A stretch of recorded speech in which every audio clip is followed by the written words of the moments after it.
Welcome to Classical 95.9 WCRI's Conducting Conversations with your host, Mike Mano. 1 hour of music and conversation with notable people in the arts, bringing you the stories of how music has impacted their lives. The show will give a behind-the-scenes look at the guest's background, interests, or special project. Conducting Conversations is brought to you by Roberts Musical Instruments. From sheet music and brand name instruments to rentals, repairs, lessons, and more. Roberts Musical Instruments is your key to musical success. Call 823-5459. That's 823-5459. And now here's your host, Mike Mano. Hello, everyone. Welcome to Conducting Conversations tonight. It's a pleasure to welcome into our beautiful studios here in downtown Exeter, Rhode Island, members of, I shouldn't say that. One member of the Rhode Island Wind Ensemble, for sure. Rob Franzblau is back, and you are the director, the conductor, the organizer. I serve as the chief bottle washer and music stand replacer and chair stacker and conductor of the Rhode Island Wind Ensemble. Just about everything you need, Rob is able to provide. And Rob, you've been here 2 or 3 times in the past, I believe. This is great to be back. Thank you so much for having us. Nice to have you with us. The Rhode Island Wind Ensemble, we'll find out about that. But we also have another cohort here, as they say. And Mark Stickney is here. Welcome back to the program, Mark. Thank you, Mike. It's great to be here again. And Mark, you represent a different organization. I do. Historic Music of Newport. We're a nonprofit based out of Newport, Rhode Island, and we preserve Newport's impressively diverse and beautiful music history. And you've also been here a couple times before. A few times, yeah. And actually, we met years and years ago, back in the days of the Newport Music Festival. Yes, we did. With when it was back in the good old days. I spent about 30 years with them. So 30 years, wow. Okay. Well, we're talking mostly today about a program that's going to take place in 3 weeks, February 16th, Sunday afternoon or Sunday evening at 7 o'clock at the Newport Marriott. Rob, tell us a little bit about this program. What's it going to be? It's going to be a concert of family. Whatever. It's going to be a concert of family-friendly music that highlights music's history in Newport, Rhode Island. Mark has done a fabulous job of uncovering some music that we're going to bring to light again and send out through the airwaves in Newport like it was 100 years ago. And a few other selections of music that's a little bit more current, but has connections to Newport. So we're thrilled to be working with Mark. The concert is a benefit concert. All donations received at the concert will go right to Historic Music of Newport. And Rhode Island Wind Ensemble is very happy to be able to support local nonprofits that help keep culture alive in this community. That needs support. And we all do. There you go. yes, we do. Mark, when people think of uncovering lost music or things like that, they almost think of a treasure hunt. At least I do. Like, how do you find these things and where do you start? It started with a search of the 1850s in Newport with an orchestra that performed back then, and I was able to find a number of their pieces arranged as piano music. The orchestra's music doesn't exist anymore, but piano arrangements do. That was in the Library of Congress. It is a treasure hunt. It's almost a game of pin the tail on the donkey sometimes too. Mm-hmm. You're just searching for something and you miss and you find something completely different. Most of the music that we find comes from online databases. We do purchase original copies of music. We do have some physical music in our possession as well. But it's a online and in-person search all over the world. We've found music in England with roots for Newport. With Newport roots. Yep. Okay. And Rob, back to you with the ensemble. The ensemble's been around for about how long now? A little over 50 years we've been around Rhode Island. Mm-hmm. So it started in Barrington, and it's been around Providence. And currently we rehearse at Riverside Middle School in East Providence. But we draw people from all over Rhode Island, Southeast Massachusetts, and Connecticut. And about how large a group? About 50 players. 50? About 50. 50. Yeah. Wow. 50. Yeah. I didn't expect that many. It's a if you played in band in high school, Yeah. it's like kind of that, only with older folks. Well, what are the requirements? If somebody wants to join in, do they have to make a $10,000 contribution, or how does that work? No, we'd love that, of course, but they just need to audition, be able to play their instrument at a reasonable level, and we've got about a concert a month through our season, which starts in September, goes through up to the 4th of July, and then we take the summer off. But we've played about a concert a month, and we rehearse weekly.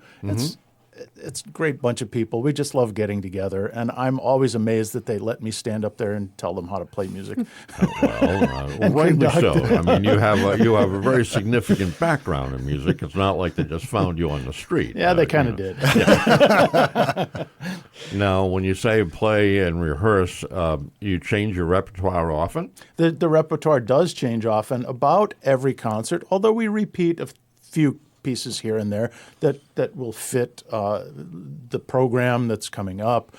So if something happens to be from the movies but also has a Newport connection, we might play it at both concerts, the Newport one and then another one coming up later that's featuring movie music. But it's fun to find new music and play some of the good old familiar ones too. So we mix it up. Okay. Now, is this an annual event where the two of you collaborate? Or has been? No. You have done it in the past, though. He's done the concert for how many years now? In the park? The one in the summer, the one in February. The one in February, the Rhode Island Wind Ensemble has played at the Newport Marriott at least since 2009. Okay. Every year at Winterfest. Now, Mark and I, however, have known each other for maybe that long, but really never musically collaborated until Historic Music of Newport started. Right, that's what I'm thinking about. Sponsoring. They started sponsoring summer concerts at Turo Park. Okay. Outdoor concerts, and we were delighted to be invited, and we've played there twice, and so that's that's how we started working together. And then this one is going to be a fundraiser indoors because it's February, and it's going to be a little bit longer, a little bit more. Fingers on the strings could hurt. Yeah, well, we don't have strings, but the mouthpieces do freeze on the lips when it's cold out. We're not going to go there. All right. No. All right. You brought some music with you. Tell us about this first piece that we're going to hear. I'd love to. This is a Memorial March by David Wallace Reeves, and he was the most famous conductor of the American band that's still around. Right. And Reeves conducted the band and composed music for the band for, around 40 years or so, Mark? At least, yeah. And this Memorial March was written as a celebration of what, Mark? It was written for Providence's 250th anniversary celebration in 1886. They had a huge concert. They had choral works written. This band piece was also written, and the program for the event still exists. It was actually, the music was put into a time capsule, which I'm not sure when they're going to actually open or where this time capsule is, but the program exists in the on the online world, and I was able to find it. And the program has the complete score of every piece that was played in the thing. So the score of the march exists still in this program. So I was able to take it and recreate it for a modern band. Cool. All right. Well, we'll give that a listen.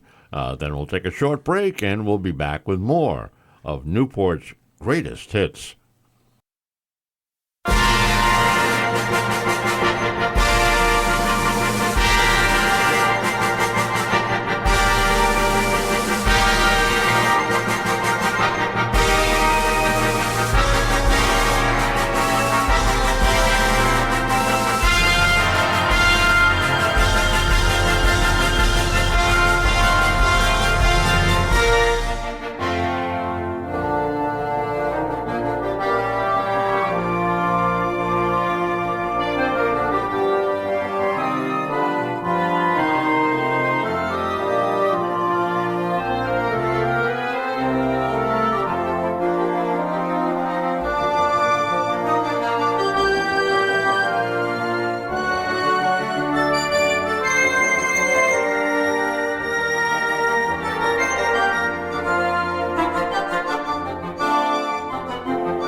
the Rhode Island Wind Ensemble, as they prepare for their performance to benefit Historic Music of Newport on Sunday, February 16th, 7 o'clock at the Newport Marriott Hotel.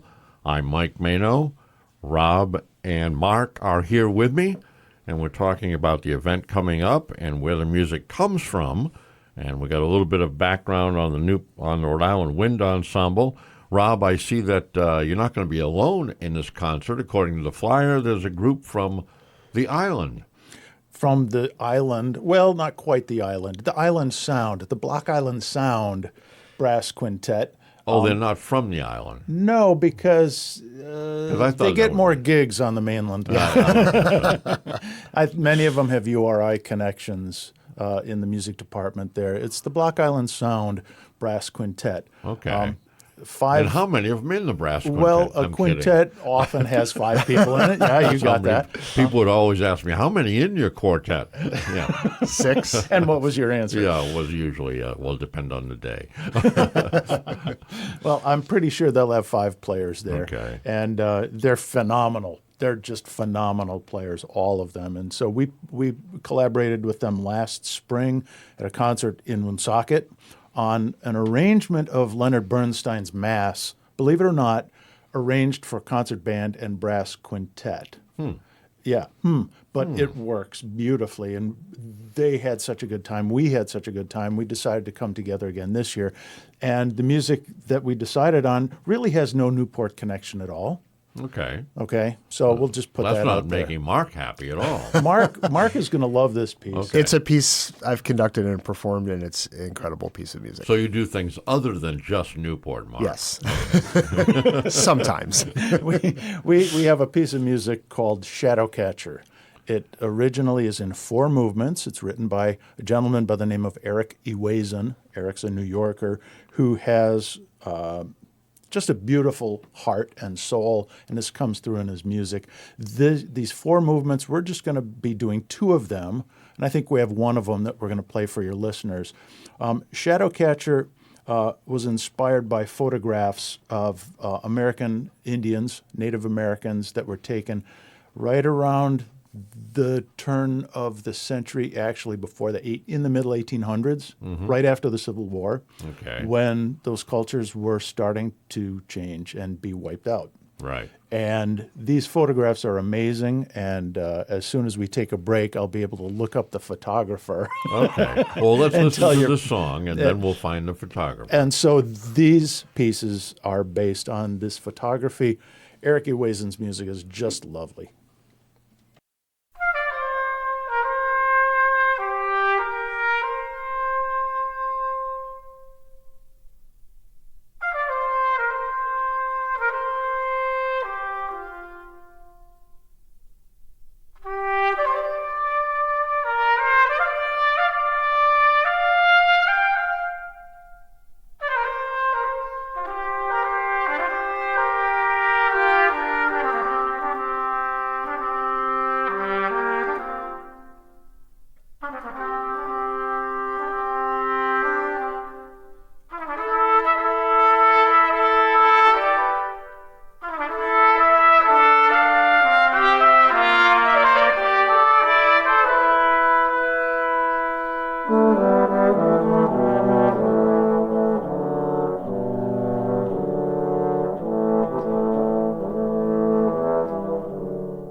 Rob, we have one more piece of music to fit into this segment, and I know that this is an old tune, but maybe Mark can help us out. Mark, how old do you think this tune is?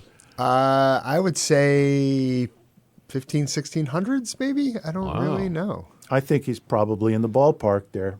I don't think anyone knows for sure exactly. No one knows for sure when Greensleeves was written.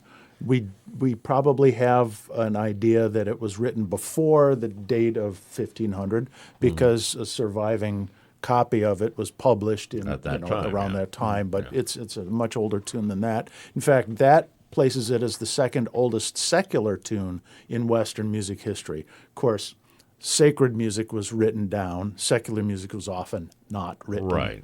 But this is the second oldest secular tune in Western music, and it's such a great tune. It's just such a beautiful song. And being performed by? By the Rhode Island Wind Ensemble in an arrangement by a almost contemporary composer-arranger by the name of Alfred Reed. Alfred Reed, if you've played any band music at all, you've come across music of Alfred Reed. He was an Army arranger and composer, and then left the service after World War II and just started publishing one great piece of music after another. So we're delighted to play his arrangement of Greensleeves. Excellent. We'll listen to that, take a short break, and be back with more.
The Rhode Island Wind Ensemble is the subject of tonight's Conducting Conversations. I'm Mike Mano.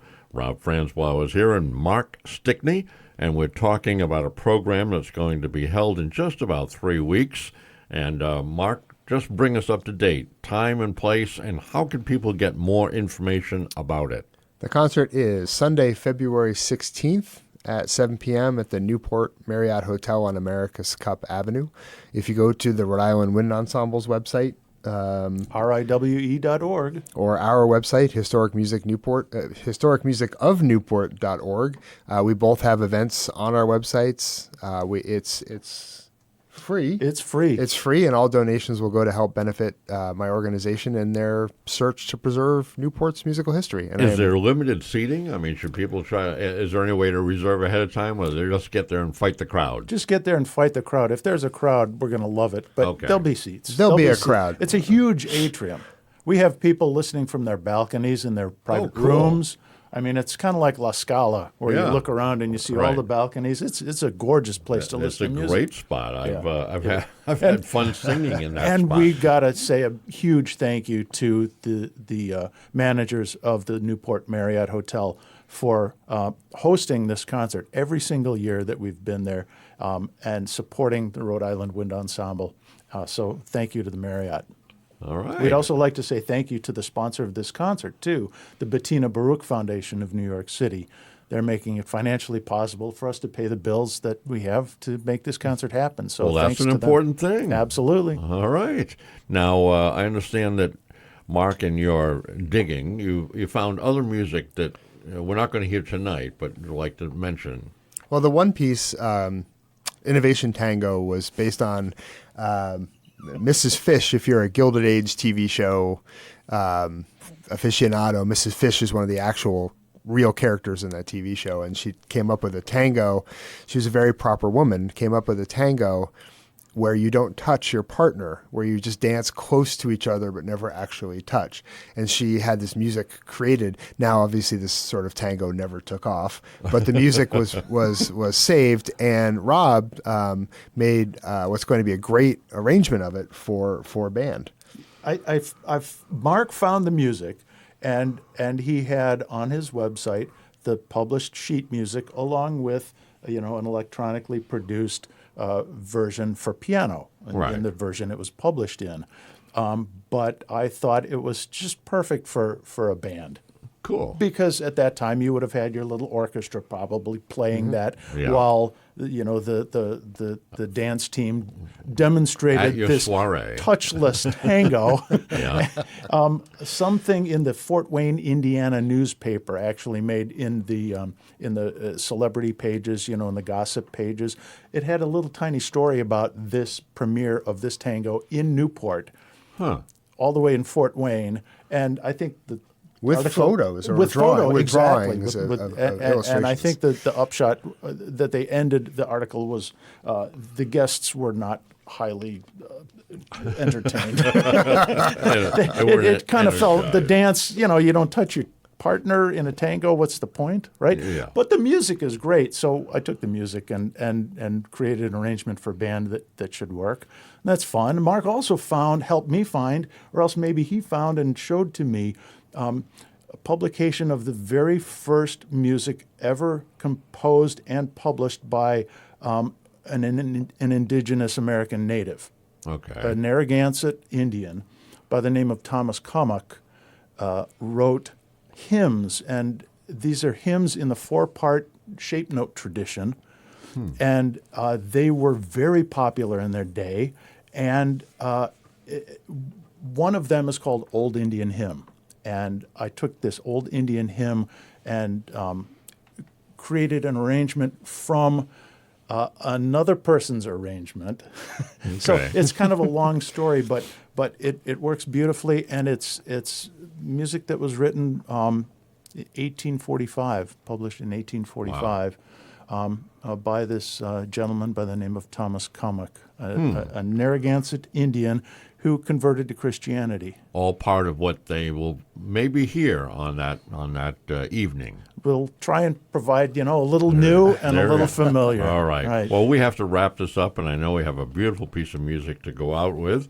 I want to thank you both for coming in tonight, bringing your information to our audience, and look forward to having you back again soon and find out about what else is going to be happening. But let's talk about this last Blue Danube piece. That's the familiar one, right? Everybody knows this. And it was part of the culture of Newport in the Gilded Age to have parties, to have waltzes at the parties in particular. So what's a better waltz than the Blue Danube? There you go. We'll go out with that. Mark, thanks for being here. Thank you very much for having me. And Rob, always a pleasure to see you. Thank you so much, Mike. And the rest of you, we'll see you next time on Conducting Conversations.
Conducting Conversations was brought to you by Roberts Musical Instruments, using music and the arts to keep your child educated, entertained, and having fun. Roberts Musical Instruments is your key to musical success. Call 823-5459. That's 823-5459.